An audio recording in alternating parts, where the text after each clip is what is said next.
సర్వోన్నతుడు సర్వాధికారి అయిన యేసయ్య ఉన్నతమైన నామాన్ని బట్టి ప్రభువు నామములో మీ అందరికీ వందనాలు తెలియజేస్తున్నాను. ఈరోజు దేవుని యొక్క అనుదిన వాక్య భాగాన్ని చూద్దాం.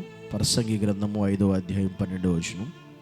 కష్టజీవులు కొద్దిగా తినినను ఎక్కువగా తినినను సుఖనిద్ర నొందుదురు, అయితే ఐశ్వర్యవంతులకు తమ ధన సమృద్ధి చేత నిద్ర పట్టదు. దేవుడు మాట్లాడుతున్న విషయం. ఈరోజు ఈ భూమి మీద చాలామందికి ఎక్కువ ఎవరికి నిద్ర పట్టదు అని అంటే, ధన సమృద్ధి చేత ఉన్నటువంటి వారు ఎవరికి కూడా నిద్ర పట్టదు అని దేవుని వాక్యం చెబుతుంది. ఇది వాస్తవంగా దేవుడే చెప్తున్న ప్రముఖ విషయం. ఈ మాట విన్నప్పుడు మనకు అర్థమవుతుంది, నిజమే ఇది వాస్తవం అని. చాలామంది జీవితాల్లో మరి ఎవరికి సుఖ నిద్ర కలుగుతుందంటే, కష్టజీవులు కొద్దిగా తినినను ఎక్కువ తినినను సుఖ నిద్ర పొందుతారంట. ప్రశాంతంగా ఎవరుంటారు, నెమ్మది కలిగి ఎవరుంటారంటే కష్టజీవులు. అంటే కష్టపడి బ్రతికే ప్రతి ఒక్కరు కూడా వారికి దాన్ని బట్టే కొద్దిగా ఉన్నా తిని తృప్తిగా బతకగలుగుతారు, ఎక్కువగా ఉన్నా ఎక్కువ తిన్నా సుఖంగా నిద్రించగలుగుతారు. అంటే కష్టపడి బ్రతికేవారు, కష్టజీవులు ఎప్పుడూ నెమ్మది కలిగి సమాధానం కలిగి జీవించగలుగుతారు. వారు తిన్నా తినకపోయినా సుఖ నిద్ర అనేది వారికి ఉంటుంది. కానీ అసలు సుఖమైన నిద్ర ఉండని వారు, నిద్రే పట్టిన వారు ఎవరంటే ధన సమృద్ధి కలిగిన వారు.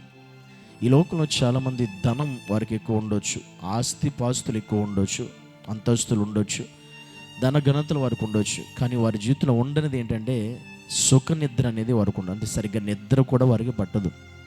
అందుకే చూడండి, ధనము కలిగిన వారు వారి ధనాన్ని ఎలా కాపాడుకోవాలా అనే ఉద్దేశాలతోనే బతుకుతారు.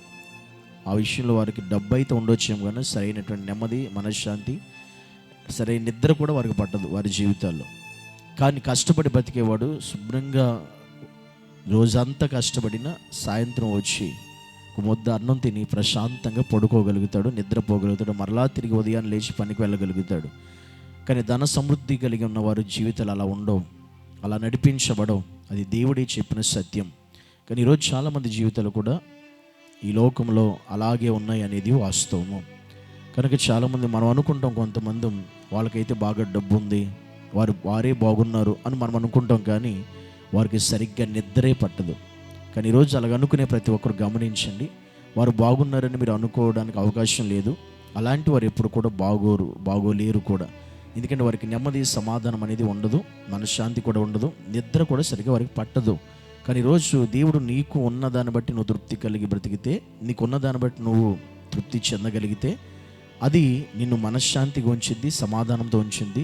నీకు మంచి నిద్ర కూడా, సుఖనిద్ర దేవుడు నీకు ఇస్తాడు. అందుకే రోజు ఎవరికి అందరికీ అన్నీ ఉండి ఏం ప్రయోజనం, వారికి ఎటువంటి సమాధానం ఉండదు. కానీ ఈరోజు మనకి ఏమీ లేకపోయినా దేవుడు మనకి సమాధానం ఇచ్చాడు. దానికంటే గొప్ప సమృద్ధి, ధన సమృద్ధి ఇంకోటి ఈ లోకంలో లేదు అని అర్థం.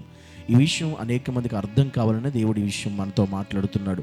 ఈరోజు అసలైన సమృద్ధి ఏంటి, అసలైన ధనం ఏంటంటే సుఖనిద్ర కలిగి మనం పోవడమే.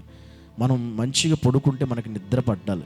అది మనకి నిజమైన సంపద, నిజమైన ఆస్తి అని అర్థం. అది లేని వాడికి ఎంత ఆస్తి ఉంటే, ఎంత డబ్బు ఉంటే ఏం ప్రయోజనం లేదు కదా. అందుకే దేవుడు ఈరోజు మనతో మాట్లాడుతున్నాడు.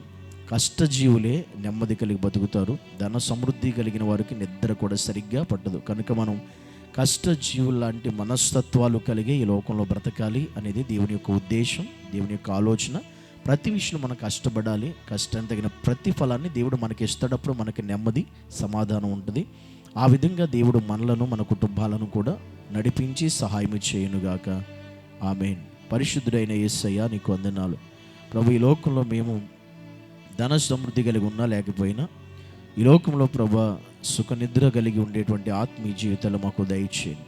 నెమ్మది లేని పరిస్థితులు కాకుండా, సమాధానం లేని పరిస్థితులు కాకుండా, ఈ యొక్క నెమ్మది కలిగినటువంటి జీవితాలు మేము కలిగి ఉండి భాగ్యాన్ని మా అందరికీ కూడా అనుగ్రహించి సహాయం చేయమని యేసు క్రీస్తు నామాన్ని బట్టి ప్రార్థించి వేడుకుంటున్నాము తండ్రి.